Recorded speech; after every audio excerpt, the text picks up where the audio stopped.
Bonjour chers frères et sœurs, le fil rouge qui traverse toutes les lectures de ce 14e dimanche du temps ordinaire est la paix.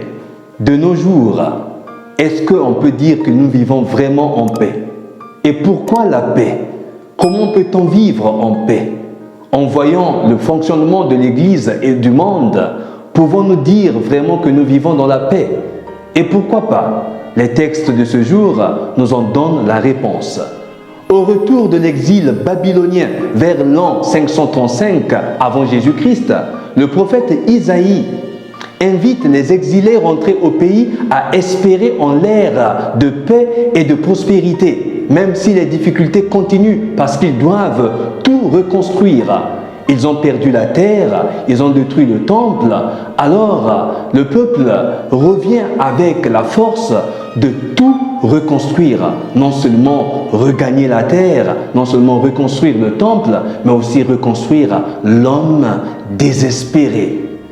Alors, ce retour longtemps attendu et espéré comme un aboutissement s'avère bien plus difficile que prévu. Les nouveaux arrivants sont considérés par ceux qui sont restés au pays comme des usurpateurs.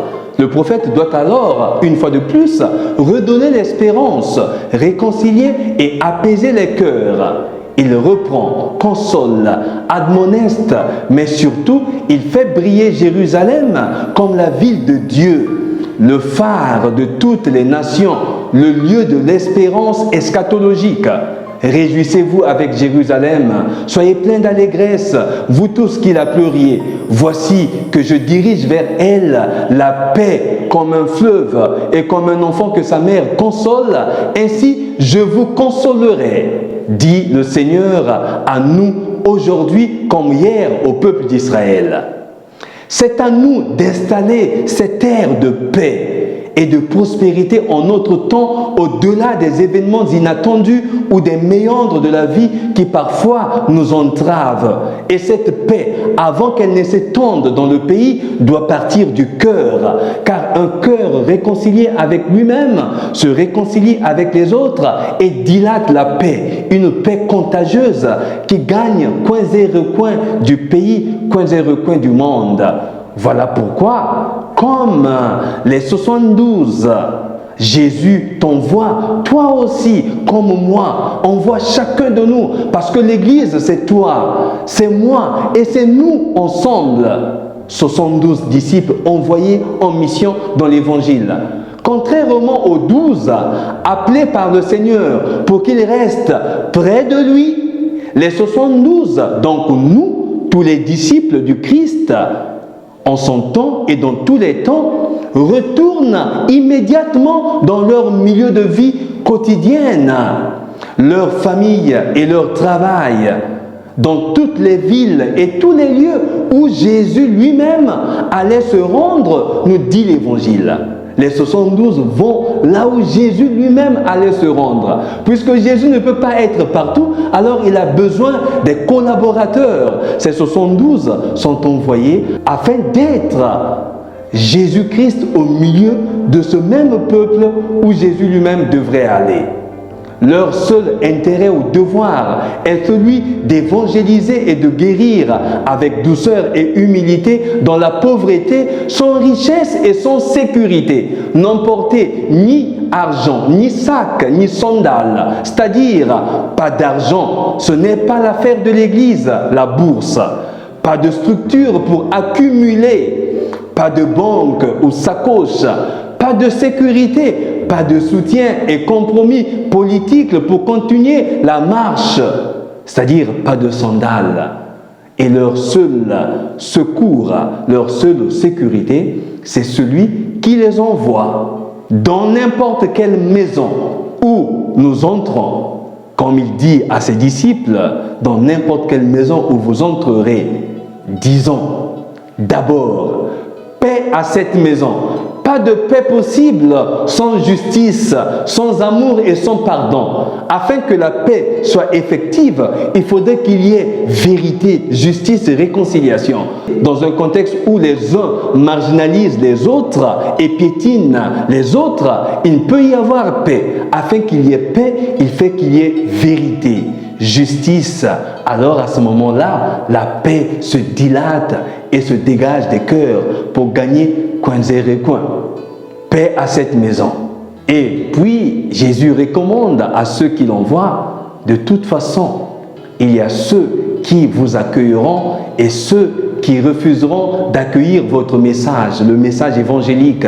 Il ne faut pas s'effrayer ou se décourager, ni se faire d'illusions. L'important est de prêcher et d'annoncer la proximité du royaume de Dieu, de communiquer la paix, sans vous arrêter au mécontentement, au remous, au rejet des gens. Mais il faudrait annoncer sans relâche la proximité du royaume et partager la paix.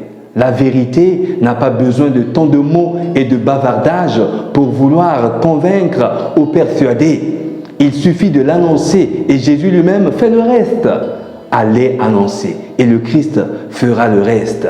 C'est un appel clair à ne pas perdre le temps, à ne pas s'attarder à créer des rapports excessifs et inutiles avec les diverses sociétés ou structures civiles de tous les temps, à ne pas faire des compromis inutiles, mais à annoncer sans relâche afin de gagner les cœurs, mais de gagner les cœurs pour le Christ. Ne pas perdre le temps à discuter sur les opinions, les idéologies et les cultures de diverses philosophies de l'histoire de notre temps, mais annoncer l'évangile, évangéliser, sans chercher à vouloir convaincre quelqu'un, parce que l'objectif n'est pas de convaincre, mais de gagner les cœurs. Et on ne peut gagner les cœurs que par l'évangélisation. Cette parole que nous annonçons, c'est une parole performative, parce qu'elle change les cœurs, elle change les cœurs qui l'accueillent. Alors annonce la parole et Dieu fera le reste. Toutefois, nous sommes envoyés comme des agneaux au milieu des loups, sans orgueil et sans force, dans la faiblesse totale, toujours avec amour. Parce que le loup trouve sa force en lui-même, mais la force de l'agneau se trouve en celui qui l'envoie, dans sa confiance en celui qui l'envoie. Jésus-Christ, notre Seigneur. Nous sommes envoyés comme des agneaux au milieu de l'eau. Le monde a sa force destructrice, mais la force du Christ qui nous envoie, c'est une force performatrice, une force qui change, une force qui convertit, une force que nul et personne ne peut vaincre. En ce sens, Saint Paul dit d'ailleurs, pour moi, que la croix de notre Seigneur Jésus-Christ reste ma seule fierté. Pour tous ceux qui marchent selon cette règle de vie, et pour Israël de Dieu, paix et miséricorde sont accordées. Notre faiblesse se trouve dans le Christ et notre force se trouve aussi en lui.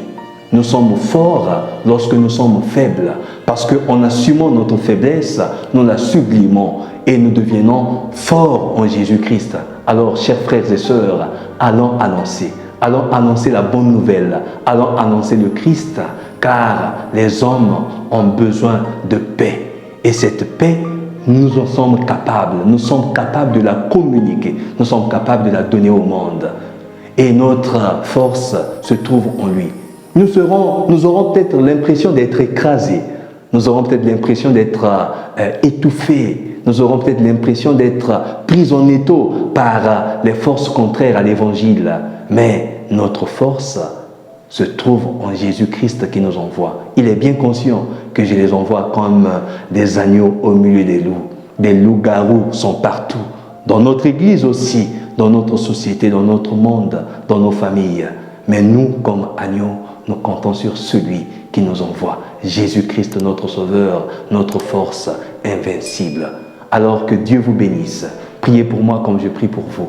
L'abbé Stephen Yaniel Nkodia, serviteur inutile.